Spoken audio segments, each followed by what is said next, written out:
प्यारे बच्चों, नमस्कार। आज हम पढ़ते हैं हिंदी का मॉडल पेपर जो 2026 का जो हिंदी का मॉडल पेपर है उसको चलिए आज हम पढ़ते हैं। अब बहुत सारा मॉडल पेपर पढ़े होंगे तो बहुत आंसर गलत भी होगा, तो आज हम पूरा सही का सही पूरा आंसर देने वाले हैं। तो वीडियो के साथ बने रहें और अंत तक देखें। चलिए हम पहला सवाल की ओर जाते हैं। देखिए टाइम रहेगा 3 घंटा 15 मिनट और कितना नंबर का रहेगा? 100 नंबर का रहेगा। चलिए यहाँ दिया हुआ है कि 1 से 100 तक प्रश्न रहेगा, जिसमें आपको कितना बनाना है? 50 बनाना है। यानी कि 100 प्रश्न दिया रहेगा, उसमें से आपको 50 बनाना है। ठीक है। और इसमें से देखिए आप एक तो बुक से रहेगा और ग्रामर से रहेगा। यानी कहने का मतलब है कि 50 क्वेश्चन आपका किताब से रहेगा और 50 का क्वेश्चन जो है वो हिंदी ग्रामर से रहेगा। किससे रहेगा बाबू? हिंदी ग्रामर से। यानी कहने का मतलब है कि अगर आपका हिंदी बहुत अच्छा है, यानी किताब बुक जो बहुत अच्छा से पढ़ लिए, बहुत अच्छा से तैयारी कर लिए हैं, तो आप 50 क्वेश्चन जो देगा, 50 में अगर आप 35 से 40 क्वेश्चन बना लिए, या मानिए आप 50 में से 35 क्वेश्चन बनाएं, उसके बाद ग्रामर से आप 10 से 15 भी सही करते हैं, या 15 भी अगर ग्रामर आपका विलोम शब्द रहेगा, पर्यायवाची शब्द रहेगा, संज्ञा सर्वनाम, तत्सम उपसर्ग रहेगा, तो कम से कम अगर उससे आप 15 भी क्वेश्चन बनाते हैं तो आप 50 में 50 पूरा मार्क्स ला सकते हैं। तो आप पूरा, अगर कोई एक भी चीज़ पूरा क्लियर कीजिए, चाहे किताब हो या ग्रामर हो। चलिए पहला क्वेश्चन की ओर चलते हैं। पहला क्वेश्चन है कि बाबा साहेब भीमराव अम्बेडकर के विख्यात भाषण, उसका नाम है एनिहिलेंस ऑफ कास्ट का हिंदी रूपांतर यानी जाति का उपच्छेद किसने किया था? तो इसका आंसर हो जाएगा Lalai Singh Yadav. Option number B. किसने किया था? ललई सिंह यादव ने। चलिए अगले क्वेश्चन की ओर। क्वेश्चन नंबर दो कह रहा है कि बाबा साहेब भीमराव अम्बेडकर के अनुसार जाति प्रथा कैसी प्रथा थी? यानी बाबा साहेब भीमराव अम्बेडकर के अनुसार जाति प्रथा कैसी प्रथा थी? तो कैसी प्रथा थी? ये गंभीर दोषों से युक्त वाली प्रथा थी। कैसी थी? Option number A. चलिए अगले क्वेश्चन की ओर।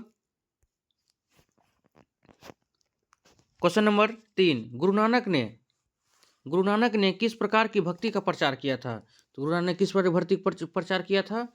निर्गुण ब्रह्म की। कैसा? ऑप्शन नंबर डी, निर्गुण ब्रह्म की भक्ति का। क्वेश्चन नंबर 4 कह रहा है संत कवि गुरु नानक गुरु की कृपा प्राप्त कर किसके साथ एकाकार होने की प्रेरणा देते हैं? ऑप्शन ए में है समाज के साथ, ऑप्शन बी में है धर्म के साथ, ऑप्शन सी में है गोविंद के साथ और ऑप्शन डी में है परिवार के साथ। तो इसका चौथा आंसर क्या हो जाएगा? गोविंद के साथ। किसके साथ? गोविंद के साथ। Option number C. चलिए अगला क्वेश्चन की ओर। क्वेश्चन नंबर 5, दही वाली जो मंगमा शीर्षक कहानी का कन्नड़ से हिंदी में अनुवाद, यानी कन्नड़ जो भाषा था उसको हिंदी में अनुवाद किसने किया था? तो किसने किया था दही वाली मंगमा को? ऑप्शन नंबर ए यानी B.R. नारायण ने किया था, यानी इसको हिंदी में अनुवाद किया था। क्वेश्चन नंबर 6, दही वाली मंगमा से कर्ज किसने मांगा था? आपको याद होगा एक लड़का था, उसका नाम था रंगप्पा। क्या नाम था? रंगप्पा। वह क्या था? एक लंपट था और जुआरी था जो मंगमा से हमेशा कर्ज मांगता था। तो option number D. Question number 7 कह रहा है कि नलिनी विलोचन शर्मा की स्कूल की पढ़ाई कहाँ से हुई? तो ऑप्शन ए में है दानापुर जनकधारी हाई स्कूल से, option B Patna collegiate school से। इसका आंसर क्या हो जाएगा? फटाफट कमेंट में आंसर दे। ऑप्शन सी हो जाएगा मिलर हाई स्कूल से और option D Patna high school से। तो इसका आंसर क्या हो जाएगा? इसका आंसर हो जाएगा पटना कॉलेजिएट स्कूल से। Option number B. ऑप्शन क्या हो जाएगा? बी। चलिए अगले क्वेश्चन की ओर। अगला क्वेश्चन है निम्नलिखित में कौन सेन साहब की लड़की नहीं है? आपको याद होगा कि सेन साहब की 5 लड़की थी। कितनी लड़की थी? 5। सीमा, पहली लड़की का नाम क्या था? सीमा, आलो, शेफाली, आरती और एक रजनी था। तो आप बताइए इसमें कौन किसका हम नाम नहीं लिए? सीमा, आलो, रजनी, शेफाली, आरती, यानी मोहिनी का नाम नहीं था, यानी ऑप्शन नंबर डी, यानी मोहिनी जो था वह सेन साहब की बेटी नहीं थी। चलिए अगला क्वेश्चन की ओर। कबीर रस खान किस छंद में सिद्ध थे? कबीर रस खान जो है किस छंद में सिद्ध थे? तो ऑप्शन ए में है सवैया, ऑप्शन बी दोहा, ऑप्शन सी है रोला और ऑप्शन डी है छपै। क्या होगा इसका आंसर? इसका आंसर हो जाएगा सवैया, ऑप्शन नंबर ए। ऑप्शन क्या हो जाएगा इसका? ए। चलिए अगले क्वेश्चन की ओर। कवि रसखान के आराध्य हैं, कवि रसखान के आराध्य हैं कौन? राम, शिव, कृष्ण, गणेश। इसका आंसर क्या हो जाएगा? कृष्ण। कौन है? Krishna. Option number C. Question number 11। Question number 11 है कि दहते विश्वास शीर्षक कहानी में तुरई की फूल की तरह खिलखिलाकर हंसते लोग सहसा क्यों मुरझा गए थे? इसका आंसर क्या हो जाएगा? कि आपको पता होगा दहते विश्वास में जो क्या हो गया था, बाढ़ के कारण, यानी कि पूरा पानी से क्या हो गया, दह गया था। बाढ़ के कारण जो है वह तुरई की फूल की तरह सब जो खिलखिलाकर हंसते लोग भी मुरझा गए थे। तो ऑप्शन नंबर क्या हो जाएगा? सी।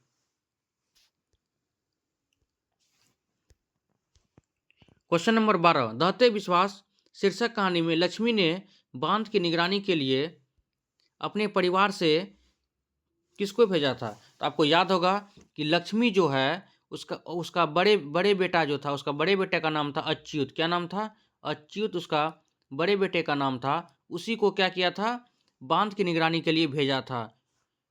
और आपको ये भी याद होगा जब ये कहानी पढ़े होंगे, लक्ष्मी के जो पति हैं वो कहाँ कोलकाता में रहते थे, उसका नाम क्या था? लक्ष्मण था। चलिए तो इसका आंसर क्या हो जाएगा? डी। आगे बढ़ते हैं। Question number 13। मैक्स मुलर ने महारानी विक्टोरिया द्वारा प्रदान की गई किस उपाधि को अस्वीकार कर दिया? क्वेश्चन नंबर 13 का इसका आंसर बताइए फटाफट। किसका क्या त्याग दिया?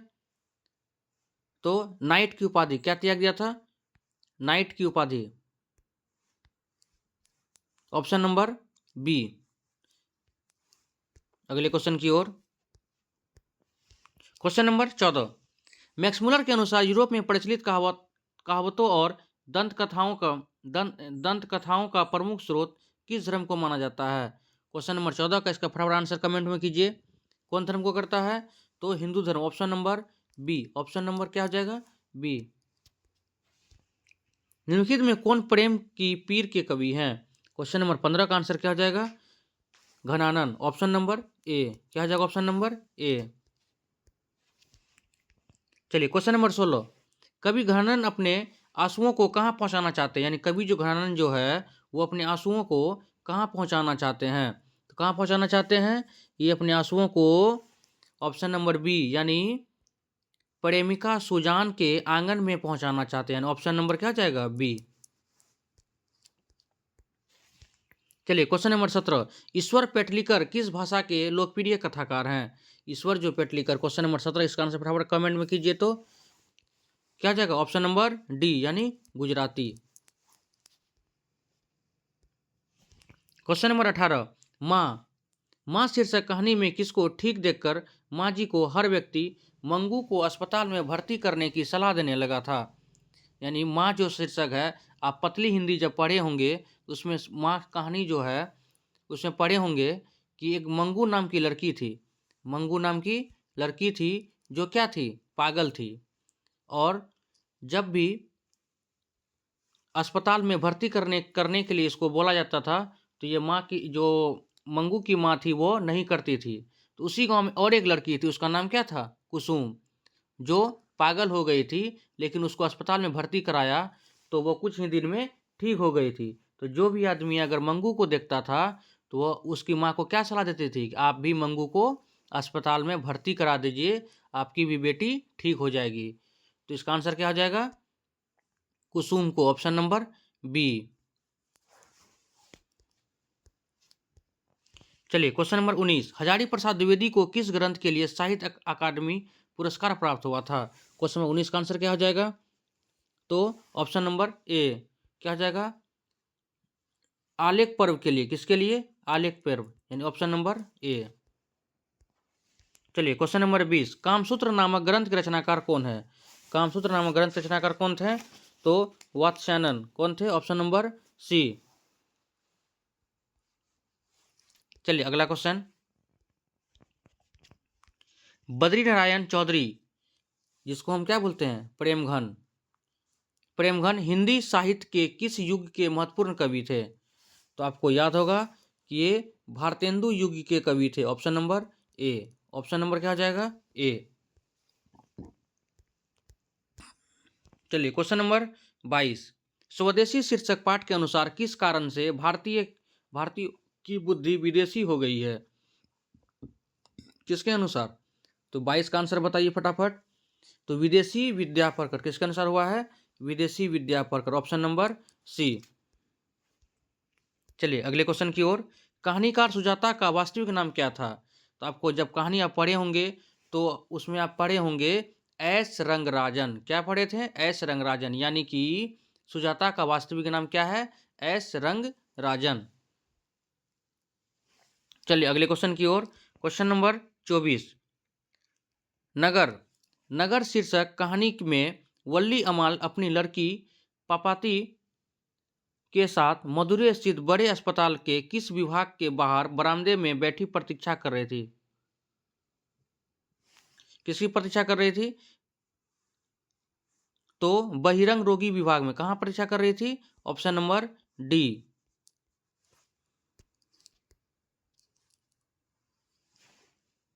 चलिए अगले क्वेश्चन की ओर, क्वेश्चन नंबर 25। क्वेश्चन नंबर 25 कह रहा है कि नागरी लिपि शीर्षक पाठ के लेखक कौन है?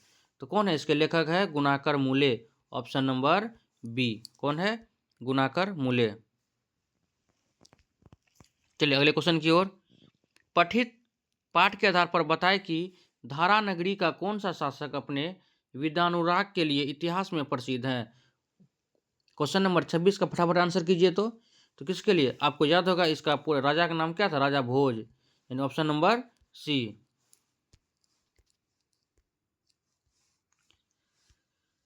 क्वेश्चन नंबर 27, निम्नलिखित में किनकी आरंभिक रचनाएं प्रकृति और सौंदर्य के प्रेमी कवि की संवेदनशील अभिव्यक्तियों की से परिपूर्ण है? तो इसका आंसर फटाफट कीजिए 27 नंबर का। तो इसका आंसर हो जाएगा सुमित्रानंदन पंत की। किसका? सुमित्रानंदन पंत की। Option number B. चलिए अगले क्वेश्चन की ओर, भारत माता शीर्षक कविता के अनुसार भारतवासी आवास के अभाव में अपनी जिंदगी कहाँ बिताते हैं? तो कहाँ बिताते हैं? तो इसमें आप पढ़े होंगे जब ये भारत माता, तो इसमें आपको पता होगा। तो इसका आंसर फटाफट कीजिए। तो कहाँ पे? पेड़ों के नीचे। कहाँ पर बिताते थे अपना जिंदगी? पेड़ के नीचे। धरती कब तक घूमेगी, ये पतली हिंदी की कहानी है। शीर्षक कहानी की राजस्थानी से हिंदी, यानी राजस्थानी भाषा जो एक था उसमें, जो अभी हम माँ वाला जो अभी दिखाएं, तो माँ में क्या कन्नड़ से हिंदी में अनुवाद कौन किया था? यहाँ क्या पूछ रहा है कि जो धरती कब तक घूमेगी शीर्षक कहानी का राजस्थानी से हिंदी में अनुवाद कौन किया? तो इसमें हिंदी में अनुवाद कौन किया है? इसका ऑप्शन देखिए, आंसर बताइए। इसका किया है सावर दैया ने। किसने किया है? सावर दैया। ऑप्शन नंबर ए।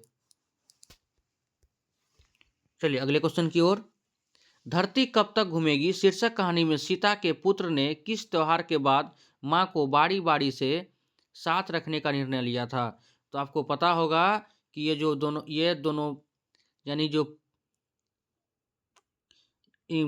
आपको पता होगा कि जो पुत्र को जो है, यानी पुत्र ने अपने माँ को बारी बारी से खाना खिलाने के लिए अपने पास जो बुलाता था, तो ये किस त्योहार के बाद? तो होली के बाद, यानी कि होली के बाद निर्णय लिया कि होली के बाद से जो है 1 महीना मेरे पास खाएगा तो 1 महीना उसके पास खाएगा, इससे करके बारी बना लिया था। चलिए अगले क्वेश्चन की ओर, अखिल भारतीय कहानी प्रतियोगिता में अमरकांत रचित कौन शीर्षक कहानी प्रस्तुत हुई थी? क्वेश्चन नंबर 31, तो किसका? तो डिप्टी कलेक्ट्री। Option number D. चलिए अगले क्वेश्चन की ओर, लेखक के घर पर बहादुर को लेकर कौन आया था? यानी जब लेखक के घर में, लेखक की पत्नी का नाम क्या है? याद है आप लोग को? बताइए। तो क्या नाम था? निर्मला। यानी निर्मला के जो भाई है, निर्मला के भाई हिलर, यानी कि किसके साले साहब, लेखक के साले साहब लेकर आए थे। किसको, बहादुर। बहादुर का पूरा नाम क्या था बताइए तो बहादुर का पूरा नाम था दिल बहादुर। अगर क्वेश्चन पूछेगा कि दिल बहादुर से दिल शब्द किसने उड़ाया था, तो निर्मला ने उड़ाया था। यानी जब पहली बार निर्मला बहादुर का नाम पूछा था तो वो अपना नाम क्या बताया था, दिल बहादुर। तो तभी निर्मला जो है इसका दिल बहादुर नाम से दिल शब्द उड़ा दिया, तो इसका नाम क्या बच गया, बहादुर।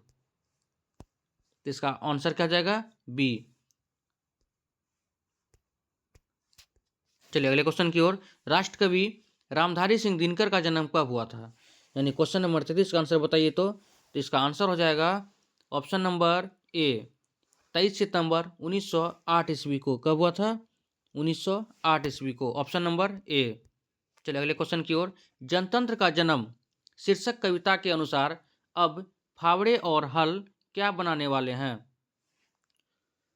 क्या बनने वाले हैं, सॉरी। तो इसका आंसर हो जाएगा राजदंड। क्या बनने वाला है, राजदंड। चलिए अगले क्वेश्चन की ओर।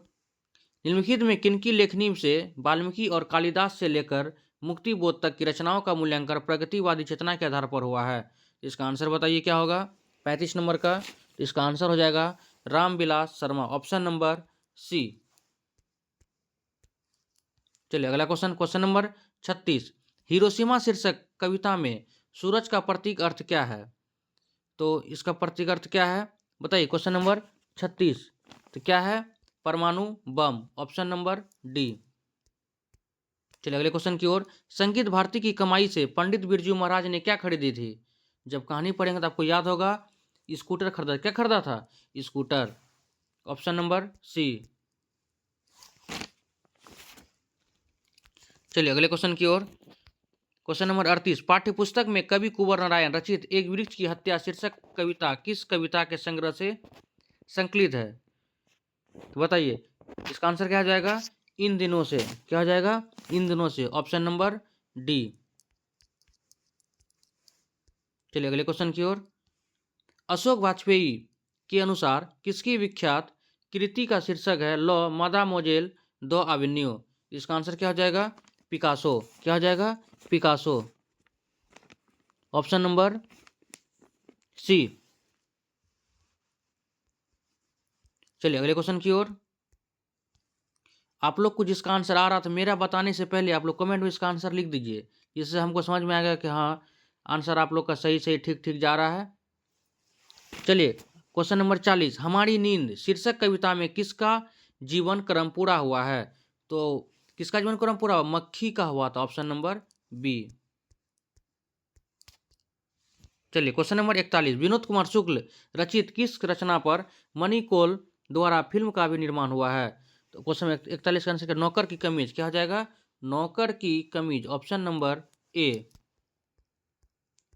चलिए अगला अगला क्वेश्चन की ओर। कवियत्री अनामिका ने हिंदी वर्णमाला में गौ वर्ण की तुलना अक्षर लिखते बालक के प्रसंग किसके, यानी कि आपको याद होगा गौ से गमला, ऐसे ही कुछ वो अनुवाद किया, यानी कि टूटता हुआ गमले से, ऑप्शन नंबर डी। यानी गौ से गमला, टूटता हुआ गमला से किया है। Question number 43। नौबत खाने में इबादत शीर्षक पाठ साहित्य के किस विद्या में रचित है, कौन सा विद्या में रचित है, इसका आंसर हो जाएगा व्यक्ति चित्र, ऑप्शन नंबर सी। चलिए अगला क्वेश्चन की ओर। नौबत खाने में इबादत शीर्षक पाठ में काशी के पंचगंगा घाट स्थित किस मंदिर की ड्यूटी का नौबत खाना और नौबत खाने से निकलने वाली मंगल ध्वनि का जिक्र है, तो कहाँ से निकलने वाला जिक्र है, इसका आंसर हो जाएगा 44 का ए, बालाजी मंदिर। कहाँ से, बालाजी मंदिर। चलिए क्वेश्चन नंबर 45। निखिल बंग रविंद्र साहित्य सम्मेलन के द्वारा कवि जीवनानंद दास से रचित किस काव्य ग्रंथ को 1952 ईस्वी में श्रेष्ठ काव्य ग्रंथ का पुरस्कार दिया गया था, तो इसका आंसर क्या हो जाएगा, इसका आंसर हो जाएगा वनलता सेन को, यानी option number C. Option number क्या हो जाएगा, सी। चलिए अगले क्वेश्चन की ओर। Question number 46। लौटकर आऊंगा फिर शीर्षक कविता में उल्लू कहाँ बोलता है, तो उल्लू कहाँ बोलता था, उल्लू बोलता था कपास के पेड़ पर। कहाँ पे बोलता था, कपास के पेड़ पर, ऑप्शन नंबर डी। चलिए क्वेश्चन नंबर 47, महात्मा गांधी की माता का नाम क्या था? इसकी माता का नाम था Putli Bai, option number A. चलिए अगले क्वेश्चन की ओर, महात्मा गांधी की दृष्टि से सबसे उदात्त और बढ़िया शिक्षा क्या है? तो सबसे उदात्त और बढ़िया शिक्षा क्या है? अहिंसक प्रतिरोध, ऑप्शन नंबर बी। चलिए अगला क्वेश्चन की ओर, निम्नलिखित में किस कवि की काव्य शैली गीतात्मक है और भावोद में रहस्योन्मुक्ता है? इसका आंसर हो जाएगा ए, क्या? रेनर मारिया रिल्के की, ऑप्शन नंबर ए। चलिए आज के लिए लास्ट क्वेश्चन, और ये हमारा किताब का जो है 50, यानी किताब से कितना पूछता है, यानी टोटल 100 ऑब्जेक्टिव रहता है, जिसमें से किताब यानी बुक से 50 क्वेश्चन पूछता है और 50 नंबर जो है वो ग्रामर से पूछता है। किससे पूछता है? ग्रामर से पूछता है। तो किताब से जो 50 क्वेश्चन पड़ेगा वही लास्ट क्वेश्चन आज 50 है। उसके बाद फिर हम कल अगले क्लास में फिर 50 से लेकर 100 तक बताएंगे। इसमें 50 से 100 तक जो रहेगा वो क्या रहेगा? ग्रामर रहेगा। ठीक है, तो देखिए लास्ट क्वेश्चन कि मेरे बिना तुम प्रभु शीर्षक कविता में भगवान की कृपा दृष्टि कहाँ विश्राम करती है? तो कहाँ पे विश्राम करती है? तो कवि के कपोलों पर, यानी ऑप्शन नंबर डी। क्या हो जाएगा? Option number D.